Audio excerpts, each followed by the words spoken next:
Hello everyone. Today we will solve some your problems. आज के video में आपने जो कमेंट्स में अपनी प्रॉब्लम रखी हैं, आज के वीडियो हम उसको सॉल्व करेंगे. चलिए स्टार्ट करते हैं आप लोगों की प्रॉब्लम ना.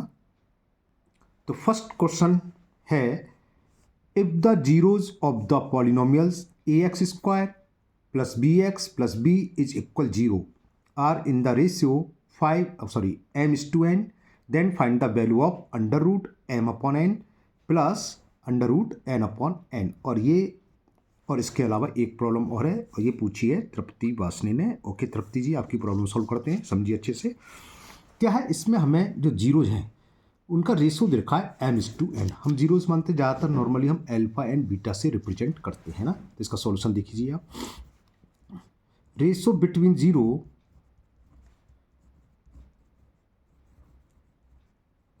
ऑफ पॉलिनोमियल्स, यहाँ पर क्या ये बस ध्यान रखनी है, c की जगह b है ना, ax square plus bx plus c की जनरल फॉर्म होती है.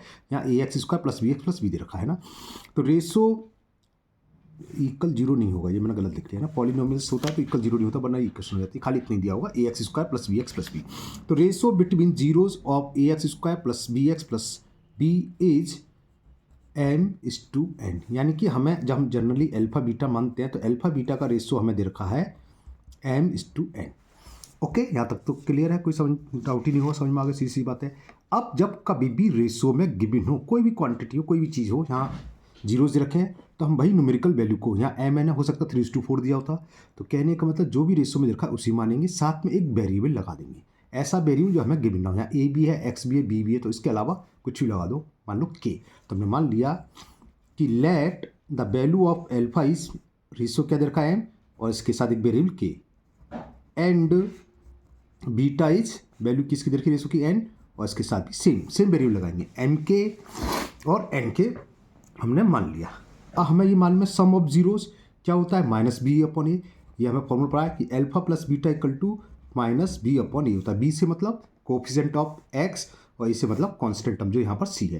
तो अल्फा की वैल्यू क्या है यहाँ पर, एम के प्लस बीटा की वैल्यू क्या है, एन के. ये इक्वल टू हो गया माइनस x का कोफिशिएंट b ही है, अपॉन a की प्लेस पर a ही है, c/a कांस्टेंट टर्म. ओके, ये शायद मैं अभी ऊपर गलत बोल गया, a ये होता है x स्क्वायर का कोफिशिएंट. अब क्या कर सकते हैं, ज़्यादा से ज़्यादा इसमें देखो k कॉमन आ रहा है, तो यहाँ से k कॉमन ले लो, m plus n is equal -b/a. k को अपन में लिया तो यहाँ से m प्लस n की वैल्यू फाइंड हो जाएगी. तो ये हमें m प्लस n की वैल्यू आ गई -b/a. इसको मैंने इक्वेशन फर्स्ट डाल दिया. क्लियर, यहाँ तक तो सिंपल सी बात थी. जैसे हमने सम ऑफ जीरोस निकाला, अब निकालेंगे प्रोडक्ट ऑफ जीरो. मुझे उम्मीद है तृप्ति आपको समझ में आ रहा होगा, है ना. चलिए अब निकालते हैं product of zero. Product of zero यानी कि अल्फा इंटू बीटा. फॉर्मूले से क्या होता है, ये c/a. c यहाँ पर c की वैल्यू भी है, ये देखो c होता है कॉन्स्टेंट टर्म.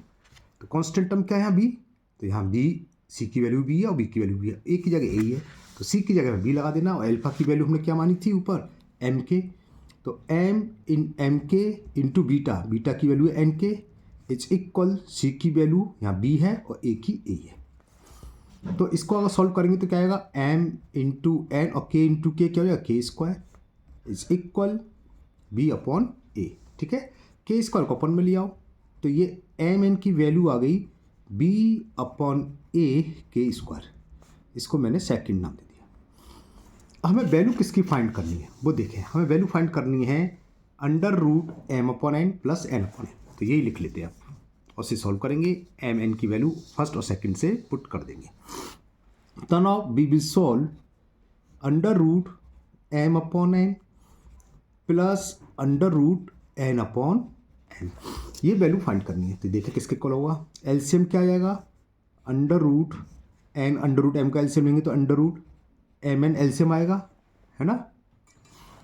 अब ये रूट n से रूट n कैंसिल, क्या बचा, रूट m. तो रूट m का रूट m में मल्टीप्लिक करेंगे तो रूट m का होल स्क्वायर, जब रूट का स्क्वायर का तो रूट रहता है, इतना तो मालूम होगा ना. तो root m into root m कितना हो गया, m. सिमिलरली ये हो जाएगा रूट m से root m cancel, root n का रूट n में मल्टीप्लिक करेंगे तो हो जाएगा n. क्लियर. अब हमें कुछ नहीं करना है, m प्लस n और mn की वैल्यू इक्वेशन फर्स्ट और सेकंड से पुट कर दो. दिखाता हूँ मैं क्या है m प्लस n की value. The value of M plus N is minus B upon A और M N equal to B upon ए के स्क्वायर। तो वही पुट करने वाले हैं। एम प्लस एन की जगह मैंने रख दिया माइनस बी अपॉन ए और अंडर रूट और एम एन ये रहा बी अपॉन ए के स्क्वायर। कहाँ से आया? हमने फ्रॉम फर्स्ट एंड सेकंड इतने लोग यानी फर्स्ट और सेकंड से वैल्यू पुट कर दी। क्लियर? अब यहाँ नीचे स्पेस कम है, मैं सामने करता हूँ इसको सोल्व। तो ये मैं दोबारा से उतार लेता हूँ। हमने ये वैल्यू निकाल ली यहाँ तक under root m upon n plus under root n upon n की वैल्यू, और ये हमने यहाँ तक लिख ली थी minus B upon a upon under, और इसमें के और था, के लिखना भूल गया, सॉरी यहाँ मिस्टेक कर दी मैं थोड़ी सी। देखो यहाँ थोड़ी सी मिस्टेक हुई, ध्यान आ गया। ये तो के अपॉन में आएगा ना, तो k into m plus n बराबर माइनस बी ए, तो m plus n equal to को माइनस बी अपॉन ए के। अभी यहाँ पुट करी था, जब ध्यान आई के का रह गया, तो के और था यहाँ के, और ये आया था अंडर रूट बी अपॉन ए के स्क्वायर। ओके, अब क्या करें? तो ये इक्वल क्या हो गया? माइनस बी अपॉन ए के, तो ये रहा अंडर रूट बी ए, और ये ऊपर चला जाता है अंडर रूट ए के स्क्वायर। अंडर रूट के अंदर के स्क्वायर है तो के बाहर आ जाएगा, तो ये हो गया माइनस बी के अंडर रूट ए अपॉन ए के अंडर रूट बी। के से ये कैंसिल। क्लियर? तो क्या बचा? चलिए एक स्टेप में एक्स्ट्रा लिख दे रहा हूँ, बी रूट ए अपॉन ए रूट बी। ये तो जानते हो कि अगर ये फॉर्मूला होता है सीधा कि x upon root x, same संख्या और रूट नहीं हो तो जो रूट वाली संख्या नहीं है उसको रूट आ जाता है और रूट वाली 1 हो जाती है। होता क्या, वैसे इतना टेंशन लेने की जरूरत नहीं है, सीधा सीधा एक्सपोनेंट फॉर्म में। b का मतलब b की पावर 1 और रूट का मतलब पावर 1/2, तो ऊपर ले जाएंगे तो 1 माइनस 1 2 का मतलब क्या आ जाएगा? 2 माइनस 1 अपॉन 2, 1/2 बचेगा। 1 में से हाफ सब्ट्रैक्ट हाफ बचेगा, तो ये दोनों कैंसिल होकर हो जाएगा b की पावर हाफ यानी कि अंडर रूट b, और ये हो जाएगा अंडर रूट ए। तो ये क्या हो गया? दोनों मिलकर minus under root B upon A. अगर ये स्टेप नहीं समझ आए तो दोबारा समझ लो। सीधे देखो, बी का मतलब बी की पावर 1, रूट का मतलब पावर 1/2, यहाँ ए है, और बी का मतलब बी की पावर 1/2। 10 स्टैंडर्ड है, वैसा डायरेक्ट करोगे, हो सकता है किसी को डाउट हो, इसलिए मैं इस तरह से समझा रहा हूँ। बी अपॉन बी एक्सपोनेंट, ऊपर से नीचे पावर माइनस हो जाती है, और ए की पावर नीचे 1 है, ऊपर से नीचे लाएंगे तो माइनस 1/2।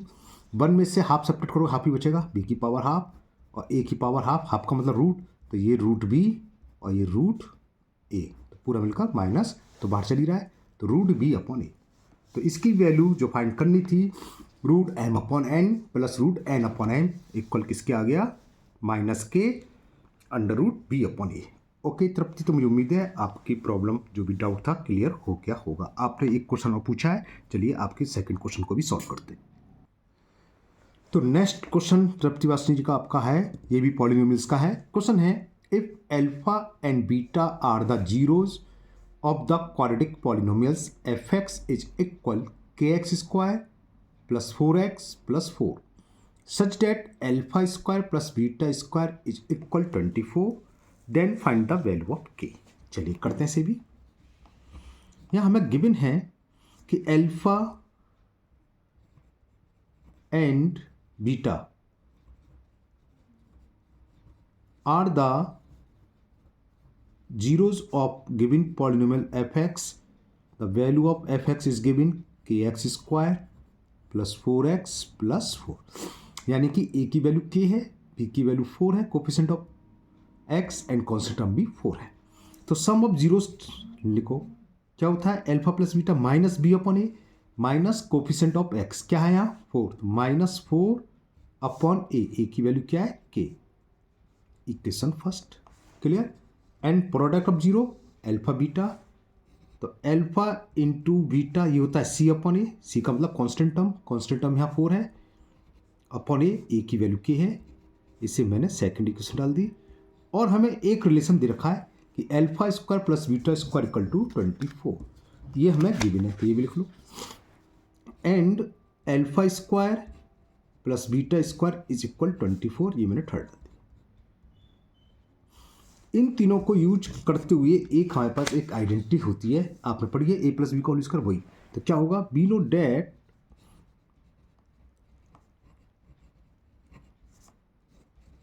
अल्फा प्लस बीटा का होल स्क्वायर होता है alpha square plus beta square plus 2 alpha beta. Okay, अब इक्वेशन फर्स्ट से अल्फा प्लस बीटा की वैल्यू क्या है -4/k, वो यहाँ पर पुट कर दो। ओके तृप्ति, तो मैं यहाँ पुट करता हूँ। अल्फा प्लस बीटा की वैल्यू है -4/k इसका स्क्वायर। ये पूरा रिलेशन हमें गिवन है थर्ड इक्वेशन से, alpha square plus beta equal to 24, तो इसके प्लेस पर आ जाएगा 24 प्लस 2 इंटू अल्फा बीटा, और अल्फा बीटा की वैल्यू क्या है 4/k। ठीक है, अब इसे सॉल्व करते हैं। -4 का स्क्वायर -4 इंटू -4 प्लस का 16 हो गया, और k का स्क्वायर k स्क्वायर, ये हो गया 24 प्लस 2 4 जा 8/k। यहाँ तक क्लियर। अब क्या करें, अपन में k स्क्वायर इसका क्रॉस मल्टीप्लाई कर दो, तो 16 इक्वल टू k स्क्वायर का 24 में आप मल्टीप्लाई करोगे तो 24 k स्क्वायर का इसमें होगा प्लस के 8 k स्क्वायर अपन के से एक पावर कैंसिल हो जाएगी, तो क्या बचेगा ओनली 8k। क्लियर ना। अब क्या करें, हम इस 16 को लेफ्ट से राइट में ले जाएंगे, तो राइट में 24k स्क्वायर तो है ही, प्लस का 8k भी है, 16 लेफ्ट से राइट में जाएगा तो माइनस का 16, और यहाँ बचा 0। कुछ तीनों में कॉमन है 24, 8 और 16 का एसेप्ट निकालोगे 8, तो 8 से आप बोथ साइड डिवाइड कर दो, तो 8 से डिवाइड करा, 8 3 जा 24, 8 1 जा 8 और 8 2 जा यानी कि -2, तो ये आ गया। अब ये क्वाड्रेटिक इक्वेशन बन गई। इसके फैक्टर कर लेते हैं। 3 का मल्टीपल -2 में कितना आया -6। -6 के ऐसे दो प्रोडक्ट k का मतलब 1k, जिसका सम तो 1k आया और मल्टीपल -6, तो वो मिल गया हमें 3 2 मिल गया। तो ये हो गया 3k square plus 3k -2k। 3k में से -2k सेपरेट करोगे k बचेगा, 3k का -2k मल्टीपल माइनस के 6k स्क्वायर आ जाएगा, तो -2 equal to 0। First two term में कुछ कॉमन आ रहा है 3k, तो क्या बचा है यहाँ फर्स्ट टर्म से k बचा, 3k तो कॉमन में चला गया बाहर, तो 1 बचा। इन दोनों में -2 कॉमन, तो क्या बचा k + 1। अब क्या कॉमन आ रहा है, दिख रहा है हमें ब्रैकेट में k + 1, ये हम कॉमन ले लेंगे, तो k + 1 हमने ले लिया कॉमन, तो ये बचा 3k -2 = 0। अब दो नंबर का प्रोडक्ट 0 है, तो कब 0 होता है, या तो ये 0 होगा या ये दोनों 0 होंगे, तो लिखना है if k + 1 = 0 then value of k is -1। तो एक तो k की वैल्यू आ गई -1, दूसरे शब्दों में और हो सकता है कि 3k -2 = 0 हो, तो in this condition 3k = 2 and the value of k will be 2/3। Okay, तो k की दो value I, k is equal -1 and k is equal 2/3। तो मुझे उम्मीद है तृप्ति आपकी जो भी डाउट थे क्वेश्चन के, दोनों क्वेश्चन में क्लियर हो गए होंगे। अगर अभी भी आपको डाउट है, क्लियर नहीं है, तो आप कमेंट बॉक्स में कमेंट करें, मैं इस क्वेश्चन को किसी और तरीके से समझाने की कोशिश करूँगा। ओके, चलिए लेते हैं नेक्स्ट क्वेश्चन, देखते हैं किसकी प्रॉब्लम नेक्स्ट बताते। नेक्स्ट क्वेश्चन है question number 5 of exercise 8C class 8 ICSE board. ये ICSE बोर्ड से पूछा गया, सेरेना प्रोड्यूसर की बुक, जिसके राइटर RK बंसल है, कॉन्साइज मैथमेटिक्स बुक का नाम है, और इसको पूछा है आदित्य। ओके आदित्य, आपकी प्रॉब्लम को सॉल्व करते हैं। पहले आपको क्वेश्चन दिखा दें क्या है, उसके बाद सॉल्व करते हैं। तो ये था क्वेश्चन नंबर 5 ICSE बोर्ड का। The selling price of 15 articles is equal to the cost price of 12 articles, find the gain और लॉस %। हमें दे रखा है 15 आर्टिकल्स का जो सेलिंग प्राइस है 12 आर्टिकल के कॉस्ट प्राइस के इक्वल है, तो हमें बताना है उसको गेन हो रहा है या लॉस, और उसका परसेंटेज बताना है। ये तो साफ साफ दिख रहा है कि गेन हो रहा है, क्यों, 15 आर्टिकल को बेच रहा है 12 आर्टिकल के कॉस्ट प्राइस के अलावा, यानी कि 12 आर्टिकल जितने खरीदे उतने के तो 15 आर्टिकल वो बेच रहा है, तो लॉस हुआ, सॉरी, है ना। तो कैसे होगा, चलो बताते हैं। काफ़ी अच्छा क्वेश्चन, ध्यान से समझिए आदित्य, आपका क्वेश्चन सॉल्व करते हैं, और अच्छा क्वेश्चन पूछा आपने, बताते हैं इसे। तो देखिए आदित्य, इसमें दिया क्या बोली खुला, हमें दे रखा है SP ऑफ 15 आर्टिकल्स इक्वल दे रखा है कॉस्ट प्राइस ऑफ 12 आर्टिकल्स। ये तो दे रखा है, ये तो आप आराम से इजीली लिख सकते हो, तो हमें क्वेश्चन में गिवन है। अब हमें करना क्या है, इन दोनों की कॉस्ट सेम है। कॉस्ट से मतलब जितने रुपए में हम 15 आर्टिकल को सोल्ड कर रहे हैं उतने ही रुपए में हम 12 आर्टिकल्स को परचेज कर रहे हैं, है ना। तो क्या करो, किसी एक की भी कॉस्ट प्राइस मान लो, कॉस्ट प्राइस या सीपी मान लो, मैंने मान लिया let selling price of 15 articles equal to ₹1 1 मान सकते हो आप, 100 मान सकते हो, x मान सकते हो, किसी से भी आंसर सेम आएगा। एक दूसरा तरीका और होता है, जो नंबर यहाँ देखो 15 और 12 इनका एलसीएम ले लो, 180 आएगा तो 180 मान लो, उस पर फ्रैक्शन में नहीं आएगा सवाल, कैसे भी कर सकते हैं, मैं 1 मान के कर रहा हूँ। तो मैंने मान लिया let selling price of 15 articles is equal ₹1 कि ये सारे के सारे जो 15 आर्टिकल्स हैं मैंने ₹1 में बेच दिए। तो एक आर्टिकल कितने बेचा होगा, 15 से डिवाइड कर दें, 15 इतने बेच रहे हैं, है ना, तो फर्स्ट की निकाल लो, एक की। तो selling price of 1 articles is ₹1/50। Okay, यहाँ तक तो समझ में आ गया आपके, क्लियर। आगे बढ़ते हैं। अब यहाँ क्या देखा, कॉस्ट प्राइस ऑफ 12 आर्टिकल्स किसके बराबर है, जो सेलिंग प्राइस ऑफ 15 आर्टिकल्स है, तो ये लिख लो। तो कॉस्ट प्राइस ऑफ 12 आर्टिकल्स ये इक्वल दे रखा था हमें सेलिंग प्राइस ऑफ 15 आर्टिकल्स, और ये हमने कितना था, सेलिंग प्राइस ऑफ 15 आर्टिकल्स को ₹1 बने, तो ये ₹1 बन हो गया, यानी कि हमें सीपी मालूम पड़ गया।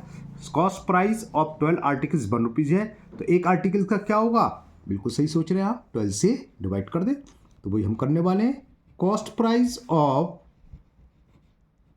1 आर्टिकल इज इक्वल ₹1/12। ओके, हमें ये मालूम पड़ गया, अगर हम एक आर्टिकल को ₹1/12 में परचेज कर रहे हैं, अगर मैं क्यों लगा रहा हूँ, क्योंकि हमने तो अपनी तरफ से माना ना, इतना दिया नहीं है, अगर बने तो इतना हुआ, 100 मानते तो कुछ और आता। तो if the CP of 1 article is ₹1/12 then the selling price is 1/15। इन दोनों का कंपेयर करो, कौन सा संख्या बढ़ गया, 1/15 की 1/12, जानते होगे, अगर नहीं जानते दोबारा समझ लो।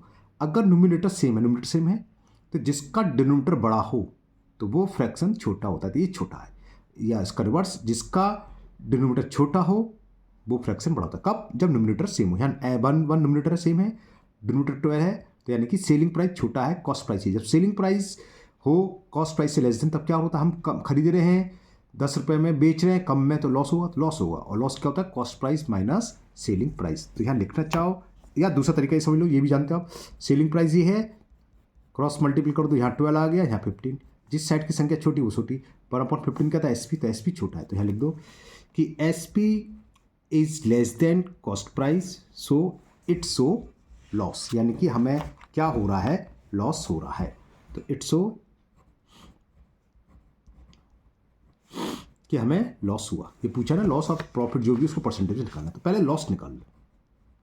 लॉस का फॉर्मूला जानते हो, लॉस होता है cost price minus selling price. Cost price एक आर्टिकल का कितना है, ये रहा ₹1/12, और एक का सेलिंग प्राइस था ₹1/15। इसका एलसीएम लेंगे तो कितना आएगा, 60 एलसीएम आ गया। 12 का डिवाइड 60 में 5 टाइम्स गया, 5 बन जा 5, 15 4 जा 60, तो 1/5 में से 4 जाएंगे बनाएगा, तो ₹1/60 का लॉस हुआ। फाइंड क्या करना है हमें, लॉस परसेंट। लॉस परसेंट का फॉर्मूला क्या होता है, पहले फॉर्मूला लिखो, loss into 100 upon cost price. अभी कौन सा लॉस लगेगा, कौन सा, ये लॉस लगाएंगे, ये किस पर है, एक पीस पर, एक पीस का तो कॉस्ट प्राइस था, एक पीस का सेलिंग प्राइस, तो एक पीस का ही कॉस्ट प्राइस लेगा, तो कॉस्ट प्राइस की जगह क्या आएगा, 1/12, सी लॉस परसेंट निकल आएगा, वही हम पुट करने वाले हैं। तो लॉस हुआ हमें ₹1/60 का, तो 1/60 इंटू 100 अपॉन में सीपी कितना है, 1/12, अपन का 12 ऊपर जाता है, ये तो मान में अपन का 12 ऊपर जाता है, या नीचे लिखो 12 से 60 काट दे, ऊपर पहुंचा तो कैसे भी लिख लो, 12 बन जा 12, 12 5 या 60, 5 से ये 20 हुआ, तो कितना आ गया, 20% लॉस। तो इस तरह इस आर्टिकल को सोल्ड करने पर कुल कितना परसेंट लॉस हो रहा है, 20%। तो ये अच्छा क्वेश्चन पूछा था आदित्य आपने, मुझे उम्मीद है आपका डाउट क्लियर हो गया होगा। तो आज के वीडियो में सिर्फ ये 3 ही डाउट थे, 2 तृप्ति वासने के, एक आदित्य आपका हुआ। इसी तरह अगर आप लोग पहली बार चैनल पर आए हो, पहली बार वीडियो देख रहे हो, तो आपकी जो भी कोई प्रॉब्लम हो, आप किसी भी वीडियो के कमेंट बॉक्स में कमेंट करें, मैं उस प्रॉब्लम को सॉल्व करने की पूरी कोशिश करूँगा। अगर आप लोग पहली बार चैनल पर आए हैं तो चैनल को सब्सक्राइब करना ना भूलें, साथ ही साथ बेल आइकन जरूर प्रेस करें, जिससे आगे जो भी वीडियो अपलोड होगी उसका नोटिफिकेशन आपको मिल जाएगा और वो वीडियो आपकी मिस नहीं होगी। इस वीडियो को अपने दोस्तों को भी शेयर करें, जिससे वो भी इसका फ़ायदा उठा सकें। फिर मिलते हैं नेक्स्ट वीडियो में। Thank you, have a nice day.